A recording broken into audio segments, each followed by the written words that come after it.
کتنا دلکش کتنا پیارا اپنا امداد العلوم، کتنا دلکش کتنا پیارا اپنا امداد العلوم،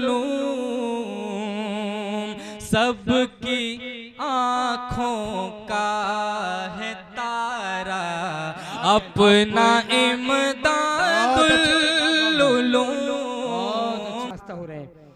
آئیے اب میں گزارش کر رہا ہوں ہمارے آج کے پروگرام کی سرپرستی فرما رہے ہیں نوجوان عالم دین حضرت مولانا یاسر عبدالرحیم فاروقی صاحب دامت برکاتہم العالیہ، صدر سنی مجلس عمل لکھنؤ۔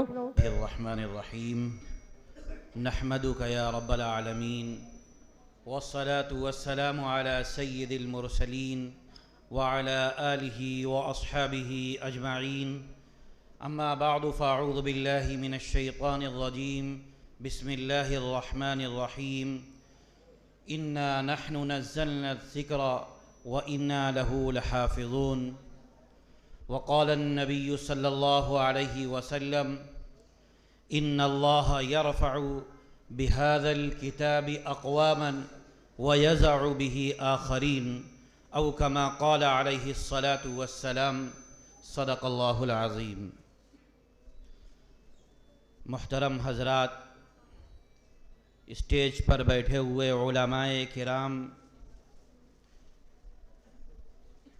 عمائدین شہر، میرے پیارے بچوں، آج کی یہ نورانی محفل اور یہ حسین محفل، بڑی خوش قسمتی کی بات ہے کہ ہم لوگ شریک ہوئے ہیں اس میں۔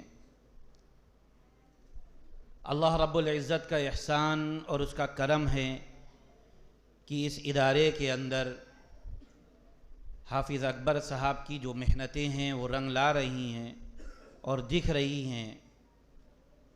میں کیا کہوں، مختصر سے وقت میں ہمارے سامنے علماء کرام تشریف فرما ہیں۔ میں اپنے سبق کے اعتبار سے 2-3 باتیں عرض کرنا چاہتا ہوں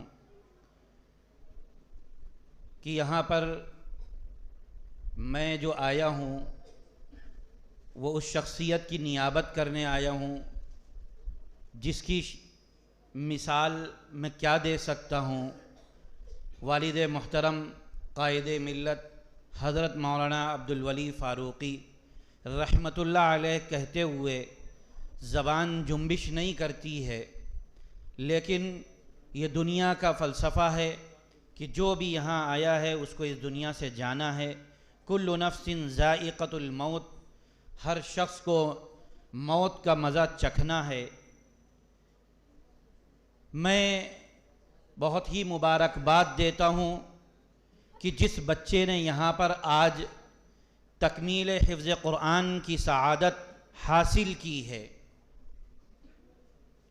نہیں ہوتی یہ دولت ہر کس و ناکس کی قسمت میں، نہیں ہوتی یہ دولت ہر کس و ناکس کی قسمت میں، تمہیں اس دولت عظمیٰ کی ہر فرحت مبارک ہو،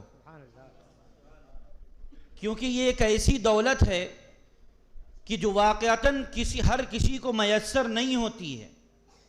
چاہتے بہت سے لوگ ہیں کہ یہ سعادت نصیب ہو جائے، لیکن اللہ وہ سینے منتخب کرتا ہے، وہ سینے چنتا ہے، اور جس سینے کے اندر اپنا یہ بابرکت کلام نازل کرتا ہے وہ سینے انتہائی بابرکت سینے ہیں۔ آج اس بچے نے قرآن مجید مکمل کیا ہے۔ میں کہتا ہوں اس بچے کی یہ تو بہت بابرکت بات ہے، بڑی سعادت کی بات ہے، اور اس بچے کے والدین کے لیے بڑی خوشی کا لمحہ ہے۔ دنیا میں اس سے بڑا کوئی لمحہ نہیں آ سکتا کہ جس بچے نے، جس کے والدین، جس کے بچوں نے قرآن مجید کی دولت حاصل کر لی ہو۔ اس سے بڑا کوئی لمحہ آ نہیں سکتا، اور ساری کامیابیاں آپ کے قدموں میں آتی رہیں گی. آپ ڈاکٹر بھی بنیں گے, انجینئر بھی بنیں گے, فلاسفر بھی بنیں گے, آپ دنیا کے کارخانوں میں کام کریں گے, آپ زمینوں میں چلیں گے, آپ ہواؤں میں اڑیں گے, آپ دنیا کا رخ بدل دیں گے. لیکن جس سینے کے اندر یہ قرآن کی دولت میسر ہو گئی, اس سے بڑی کوئی دولت ہو نہیں سکتی اس کائنات کے اندر. یہ دولت, اس کا اندازہ وہی لوگ کر سکتے ہیں کہ جن کے سینے کے اندر یہ قرآن محفوظ ہے. آج اللہ رب العزت نے اس بچے کو کامیاب کیا ہے اور اس کے سینے کے اندر قرآن کو محفوظ کیا ہے. اللہ رب العزت اس کے سینے کے اندر اس قرآن کو ہمیشہ محفوظ رکھے. اس کے اوپر آمین کہیے اور استقامت کی دعا کیجئے. کیونکہ میرے بھائی, آج اس بچے نے جب تک کہ یہ قرآن حفظ کر رہا تھا تب تک تو ذمہ داری اتنی نہیں تھی. چل رہا تھا معاملہ, حفظ کر رہا ہے, سبق مل رہا ہے, آموختہ سنا رہا ہے, سبق پارہ سنا رہا ہے, تمام باتیں ہو رہی ہیں. لیکن آج اس کے اوپر یہ لیبل لگ چکا ہے کہ یہ حافظ قرآن ہو گیا ہے بچہ. اب اس بچے کی ذمہ داری دگنی ہو گئی ہے. اب اس کو حفاظت کرنی پڑے گی. اس قرآن کی جو اس کے سینے کے اندر ہے اس کی حفاظت کرنی پڑے گی. اس کو پڑھنا پڑے گا, اس کو یاد کرنا پڑے گا, اس سے وابستہ رہنا پڑے گا. اور یاد رکھیے, جب تک اس سے وابستہ نہیں رہیں گے یہ قرآن ہمارے سینوں سے نکل جائے گا. اللہ کے رسول جناب محمد الرسول اللہ صلی اللہ علیہ وسلم نے ارشاد فرمایا ہے کہ یہ قرآن, مومن اگر مسلمان اس قرآن کے اوپر عمل نہیں کرے گا, اس قرآن کو اپنے اندر محفوظ نہیں رکھے گا, اس کو پڑھے گا نہیں, اس کی تلاوت نہیں کرے گا, اس کو یاد نہیں کرے گا, تو یہ اس کے سینے کے اندر سے ایسے نکل جائے گا جیسے اونٹ رسی توڑا کر کے نکل جاتا ہے. یہ یاد رکھیے گا یہ بات. اس خوش فہمی میں نہ رہیے گا کہ میں حافظ قرآن ہو گیا ہوں لہذا اب مجھے یاد کرنے کی ضرورت نہیں ہے, اب مجھے یہ لیول مل گیا. کتنے لوگ ایسے ٹہل رہے ہیں آپ کے سامنے موجود ہوں گے کہ جن کو حافظ قرآن کہا جاتا ہے, لیکن وہ ایک رکعت میں ایک سورت بھی سنانے کے لائق نہیں بن پاتے ہیں. یہ دولت آپ کو دی ہے, اللہ رب العزت جس طریقے سے یہ دولت دیتا ہے اسی طریقے سے یہ چھین بھی لیتا ہے اگر ناقدری کی جائے اس کی. اللہ کے رسول صلی اللہ علیہ وسلم کا ارشاد ہے, ان اللہ یرفع بہذا الکتاب اقواما ویضع بہ آخرین, کہ اللہ رب العزت اس قرآن کے ذریعے ہی سے عزت بھی دیتا ہے اور اس قرآن کے ذریعے ہی سے پستی میں بھی ڈال دیتا ہے لے جا کر کے, بالکل نیچے تباہی کے دہانے پر. جن لوگوں نے قرآن پر عمل کیا, جن لوگوں نے قرآن کو سیکھا, جن لوگوں نے قرآن کو یاد کیا, جن لوگوں نے قرآن کو پڑھا, جن لوگوں نے قرآن کو سنایا, اللہ رب العزت نے ان کو بلندیوں کے اوپر پہنچا دیا. اللہ نے ان کو بلندیوں کے اوپر پہنچا دیا. آپ کو معلوم ہونا چاہیے کہ رسول اللہ صلی اللہ علیہ وسلم کے زمانے میں صحابہ کرام موجود تھے. صحابہ کرام کے پاس کیا تھا؟ صحابہ کرام کے پاس نہ مال و زر تھا, نہ شاہوں کی دولتیں تھیں, نہ ان کے پاس گھر بار تھے. انہوں نے تو سب اپنا تج دیا تھا, سب لٹا دیا تھا رسول اللہ صلی اللہ علیہ وسلم پر, ساری چیزیں قربان کر دی. ان کے پاس صرف دو چیزیں تھیں, ایک کتاب اللہ, دوسرے سنت رسول اللہ صلی اللہ علیہ وسلم. انہوں نے قرآن کو اپنی زندگی سے وابستہ کر لیا, انہوں نے قرآن کو اپنے سینے سے لگا لیا, انہوں نے قرآن کو اپنی زندگی کا محور بنا لیا, انہوں نے قرآن کو اپنی زندگی اور اپنی سب کچھ دے دیا. اللہ رب العزت نے پھر ان کو وہ مقام اور مرتبہ دیا کہ اللہ فرماتا ہے کہ جب تک قیامت تک کے لیے قرآن پڑھا جاتا رہے گا, میرے صحابہ کے ترانے, میرے صحابہ کے نغمے, میرے صحابہ کے وہ فسانے گنگناتے جاتے رہیں گے. جب جب بھی قرآن پڑھا جائے گا رضی اللہ عنہم ورضوا عنہ کا ترانہ ان کے لبوں پر رہے گا ہمیشہ. اللہ رب العزت نے ان کو کامیابیاں دی. وہ نہتے تھے, وہ غریب تھے, وہ کمزور تھے, وہ اسلحوں سے بالکل خالی تھے, ان کے پاس کچھ نہیں تھی, کچھ ٹوٹی پوٹی تلواریں تھیں, لیکن جس دربار میں چلے جاتے تھے, جس خیمے میں چلے جاتے تھے، ان فوجوں کے دستوں کو الٹ کر کے رکھ دیتے تھے، جس دربار میں گھر جاتے تھے، چاہے وہاں پر شاہی تاج و تخت رکھا ہو، چاہے وہاں پر کر و فر کا معاملہ ہو، لیکن جب صحابہ گھس جاتے تھے وہاں پر تو پھر انہی کا تنتنا ہوتا تھا، انہی کی سب چیزیں ہوتی تھی، انہی کی حکومت اس دربار میں چلنے لگتی تھی، ساری نظریں انہی کی طرف ہوتی تھی۔ یہ صرف کیا تھا؟ یہ قرآن کے اوپر عمل کرنا تھا اور کچھ نہیں تھا۔ قرآن والے تھے وہ۔ حضرت مولانا محمود الحسن شیخ الہند، حضرت مولانا محمود حسن دیوبندی رحمت اللہ علیہ، ہم اپنے بچوں کو تاریخ بھی بتانا چاہیے۔ یہ وہ شخصیت ہے دارالعلوم دیوبند کی جنہوں نے بنیاد رکھی ہے۔ دو لوگ تھے، پڑھنے والے بھی محمود، پڑھانے والے بھی محمود۔ اللہ رب العزت نے شاگرد کو وہ مقام اور مرتبہ عطا کیا کہ جس کو دنیا شیخ الہند مولانا محمود الحسن دیوبندی کے نام سے جانتی ہے۔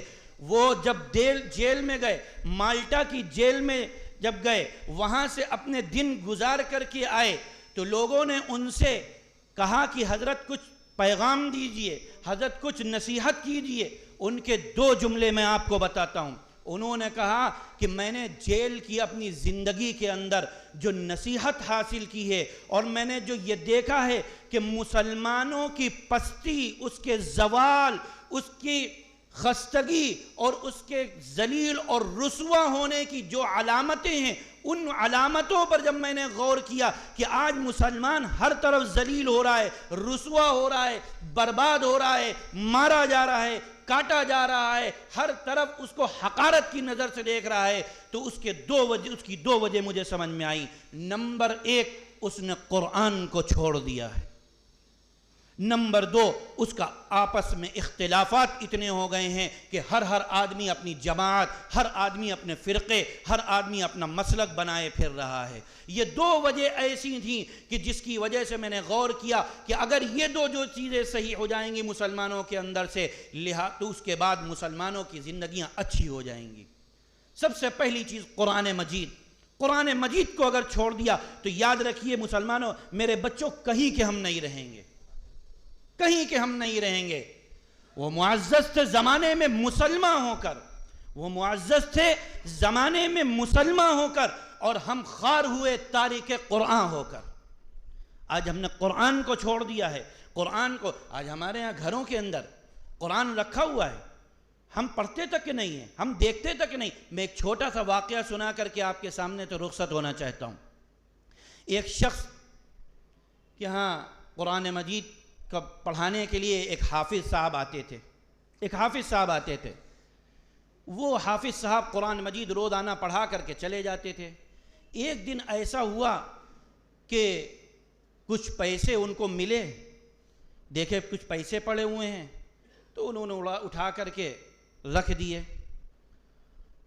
کچھ دن کے بعد آپس میں شوہر و بیوی باتیں کرنے لگے کہ دیکھو ہم نے پیسے جو ہمارے رکھے تھے اس کمرے کے اندر، تو ہمارے جو پیسے چوری ہوئے ہیں، وہ میرا غالب گمان یہ ہے کہ حافظ جی جو پڑھانے آتے تھے وہ انہی نے شاید لے لیے ہیں پیسے۔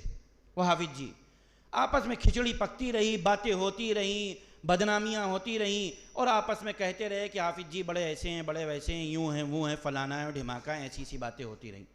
یہ چاہے واقعہ حقیقت میں ہو چاہے غیر حقیقت ہو، لیکن عبرت کے لیے یہ ہوتا ہے، یہ حقیقی واقعہ ہے۔ لیکن کہ وہ کچھ دن گزر گئے، یہ پروپیگنڈا چلتا رہا۔ ایک دن ان لوگوں نے ہمت کی اور کہا آج حافظ جی سے پوچھیں گے کہ حافظ جی اگر آپ کو ضرورت ہو، قاری صاحب اگر آپ کو ضرورت تھی تو آپ وہ پیسے ہم سے لے لیتے، آپ ہم سے وہ کہہ دیتے، ہم آپ کو پیسے دے دیتے۔ لیکن یہ کیا طریقہ ہے کہ گھر میں پیسے رکھے ہوئے ہیں، آپ نے اٹھا لیے، آپ نے چرا لیے، آپ لیتے گئے۔ یہ بات کتنی خراب بات ہے۔ انہوں نے آپس میں مشورہ کیا اور کہا آج قاری صاحب سے پوچھیں گے۔ آئے قاری صاحب کے پاس بیٹھے اور کہا کیا حالات ہیں، کیسی بات ہے، کیا چل رہا ہے، کیسے گزارا ہوتا ہے، ساری چیزیں پوچھی اور کہا کہ قاری صاحب ساری باتیں چھوڑیے، مجھے ایک بات پوچھتے ہوئے آپ سے بڑی شرمندگی ہو رہی ہے، لیکن پوچھنا بھی ضروری ہے۔